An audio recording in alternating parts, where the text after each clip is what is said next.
ഒരാൾ ലൈനാണെന്ന് പറയുന്നത് വഞ്ചനയാണോ? അതെ, പ്രണയം എന്ന് പറയുന്നത് ഒരു പരിശുദ്ധമായിട്ടുള്ള ഒരു വികാരം തന്നെയാണ്. പക്ഷെ നമ്മൾ ഇപ്പൊ ഈ പറഞ്ഞു വന്ന വിഷയത്തിൽ പറയുമ്പോഴേ നമ്മളിപ്പോ ഒരു കുട്ടീനായിട്ട് സംസാരിച്ചുകൊണ്ട് നിൽക്കുകയാണ്. അവൻ ചിലപ്പോ അവന്റെ ഫ്രണ്ട്സിന്റെ കൂട്ടത്തിൽ നിന്ന് വന്നിട്ടാവും സംസാരിക്കുന്നുണ്ടാവുക.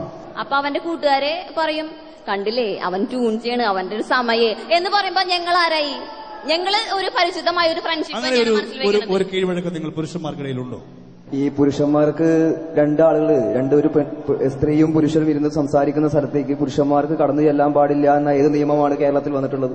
അതല്ല ഞാൻ പറഞ്ഞു വന്ന വിഷയം പുരുഷന്മാരിൽ നിന്ന് എനിക്ക് വന്നുള്ളതല്ല. അപ്പൊ അവരുടെ ഒരു ചിന്താഗതിയാണ് മനസ്സിലാക്കണം. നമ്മുടെ ഒരു പെങ്ങളെ പോലെ സഹോദരിയെ പോലെ കാണേണ്ടതാണ്. അപ്പൊ അവരും പറയുന്നത് എന്താ, കണ്ടില്ലേ അവൻ ട്യൂൺസിയാണ്, അവന്റെ ഒരു സമയേ സമയമുണ്ട്. എനിക്കൊരു കാര്യം പറയാനുള്ളത്, എല്ലാവരും പറയാനുണ്ട് അവളെന്റെ പെങ്ങളെ പോലെയാണ്. പെങ്ങൾ ഒരിക്കലും പെങ്ങളെ പോലെ ആവില്ല. പെങ്ങളെ പോലെ ആസ് എന്ന് പറയുമ്പോൾ ഏത് നിമിഷം വേണമെങ്കിലും പെങ്ങൾക്ക് സുഹൃത്താവാം, സുഹൃത്തിന് കാമുകയാകാം. അപ്പോൾ പെങ്ങളെ പോലെ എന്തുകൊണ്ട് നിങ്ങൾക്ക് പെങ്ങളായിട്ട് അല്ലെങ്കിൽ സ്വന്തം ആങ്ങളെയായിട്ട് കാണാൻ പറ്റുന്നില്ല?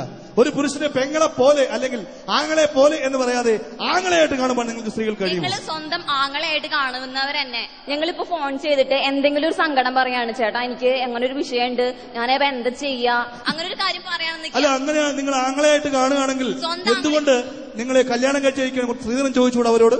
അത് ചോദിക്കാലോ, എനിക്കിവിടെ ഒരു ആംഗിളുണ്ട്, ഞാൻ ചോദിക്കും സ്ത്രീധനം. ഇന്ന് കേരളത്തിലെ മിക്ക കോടതികളിൽ കെട്ടിക്കിടക്കുന്ന കേസുകളിൽ ഏറ്റവും കൂടുതൽ ചെക്കുകൾ കൊടുത്ത് സാമ്പത്തിക വഞ്ചന നടത്താറുള്ളത് പുരുഷന്മാരാണെന്ന് പറയപ്പെടുന്നു. ശരിയാണോ? ശരിയല്ല അത്. കാരണം ആ ചെക്കുകൾ കൊടുക്കാൻ പറയുന്നത് വീട്ടിലിരിക്കുന്ന ഭാര്യമാരാണ്. പിന്നെ എങ്ങനെ ശരിയാവും? ശരിയാണോ? ആദ്യം ഭാര്യമാര് പറയുന്ന നല്ല കാര്യങ്ങൾ മാത്രം കേട്ടാ മതി, അല്ലാത്ത കാര്യങ്ങൾ കേൾക്കണ്ട. ഈ ഭാര്യ എന്ന് പറഞ്ഞ വസ്തുവിനെ എന്തും പറയാം. അത് നല്ലതാണെങ്കിലും ചീത്തയാണെങ്കിലും അത് അരിച്ചെടുത്തിട്ട് വേണം പുരുഷന്മാർ. അങ്ങനെ വേണം. എന്തും പറയാൻ കഴിയുന്നവരാണ് സ്ത്രീകൾ. അറിഞ്ഞില്ലേ അത്? നമ്മൾ പറഞ്ഞു വന്നത് അങ്ങനെയല്ല. കാരണം എന്ന് വെച്ച് കഴിഞ്ഞാല് ഒരു ഫ്രണ്ട്സിനപ്പുറം ഒരു കാമുകൻ ലെവലാണ് വെച്ചെങ്കില് ആദ്യം പറയുന്നത് അവർ കമ്പനി പുരുഷന്മാരുടെ ഭാഗത്താണ് കേട്ടോ. പെൺകുട്ടികൾ വളരെ സിൻസിയർ ആയിട്ട് തന്നെയാവും പെരുമാറുന്നുണ്ടാവുക. അവര് പറയും, ചായ കുടിക്കാൻ പൈസ ഇല്ല, ഭക്ഷണം കഴിച്ചിട്ടില്ല, അപ്പൊ നീ നിന്റെ ഫിഗറിന്റെ അടുത്ത് പോടാ, അവള് നല്ല പൈസ ഉള്ള വീട്ടിലല്ല, അവള് തരാതിരിക്കുന്നില്ല.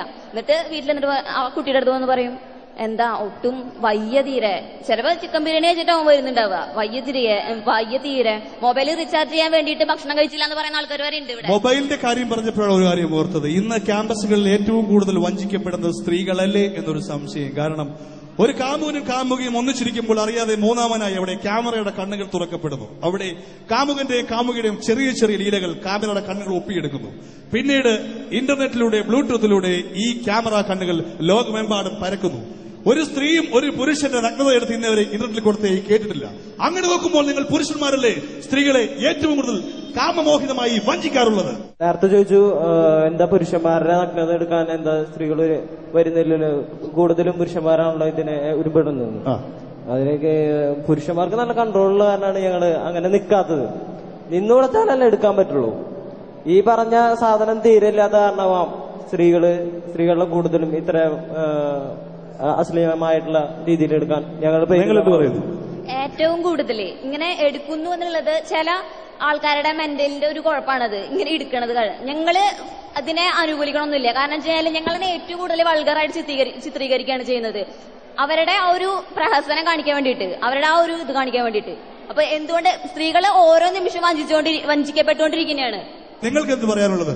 ഏറ്റവും കൂടുതൽ വഞ്ചന കാണിക്കാറുള്ളത് പുരുഷന്മാരാണോ?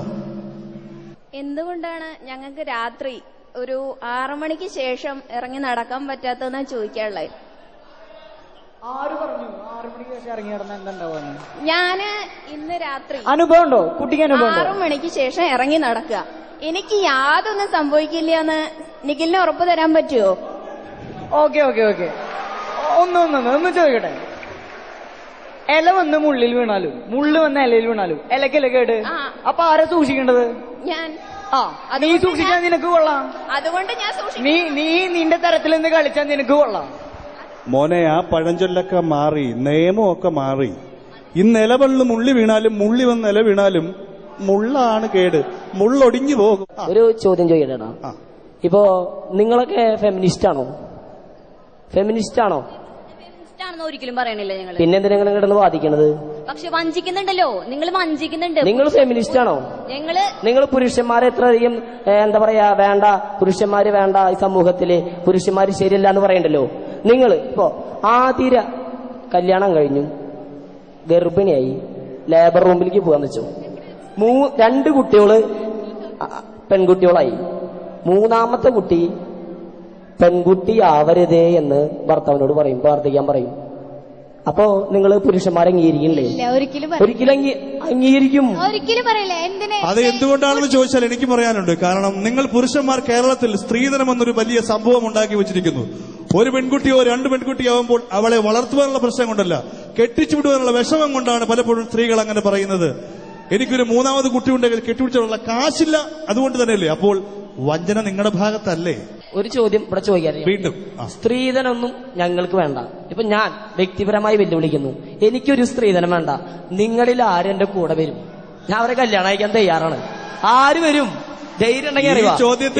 ഇപ്പൊ ഇവിടെ വെച്ച് കല്യാണം കഴിക്കാം. ഈ ചോദ്യത്തിന് എനിക്ക് ഒരു മിനിറ്റ്, ഹലോ, ആരുണ്ട്? ഈ ചോദ്യം കേട്ടപ്പോൾ പെട്ടെന്ന് എനിക്ക് തോന്നിയത്, ചില കടകളിൽ എഴുതി വെച്ചേക്കും 75% ഡിസ്കൗണ്ട് പ്ലീസ്. ഞങ്ങൾ ഒരാളും ഇതേവരെ അങ്ങനെ ഒരു വേർഡ് പറഞ്ഞിട്ടില്ല. അംഗീകരിക്കുന്നുണ്ട്, പക്ഷെ അവരുടെ വഞ്ചനയുടെ പ്രതിച്ഛായ ഞങ്ങൾ പുറത്തു കാട്ടുകയാണ്.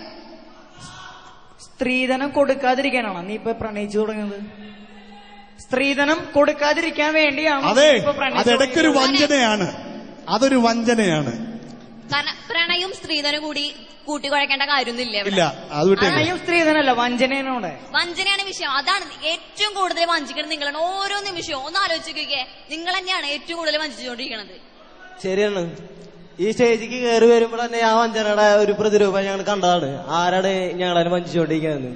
കേറുമ്പോ നമുക്കൊരു അഡ്ജസ്റ്റ്മെന്റ് സംവാദമായിട്ട് നീങ്ങാട്ടാന്ന് പറഞ്ഞിട്ടുള്ള ആൾക്കാരാണ് അപ്പുറത്തിരിക്കണത്. ആരാണ് വഞ്ചിക്കുന്നത് എന്നുള്ളത് നിങ്ങൾ മനസ്സിലാക്കിയാൽ മതി. ഓക്കെ, പ്രിയപ്പെട്ട സുഹൃത്തുക്കളെ, ലോകമുണ്ടായ അന്ന് മുതൽ തന്നെ വഞ്ചന ഉണ്ടായിരിക്കുന്നു. സ്ത്രീയായാലും പുരുഷനായാലും അല്പം വഞ്ചന കയ്യിലുള്ളത് നല്ലതാണെന്നാണ് പൊതുവെ പറയാറ്. എന്തായാലും ക്യാമ്പസ് ഇവിടെ ചർച്ച ചെയ്ത വിഷയം എന്തായാലും ഒരു വിഷയത്തെക്കുറിച്ച് വളരെ ഭംഗിയായിട്ട് സംസാരിക്കുവാൻ സ്ത്രീക്കും പുരുഷനും പറ്റുമെന്ന് തെളിയിച്ചുകൊണ്ട് ഗുരുവായൂർ ശ്രീകൃഷ്ണ കോളേജിലെ ഈ പുലിക്കുട്ടന്മാരും പുലിക്കുട്ടികളും ഭംഗിയായി സംസാരിച്ചു. നടന്ന് വഞ്ചിക്കുക, വഞ്ചനയാവട്ടെ നമ്മുടെ മുദ്രാവാക്യം.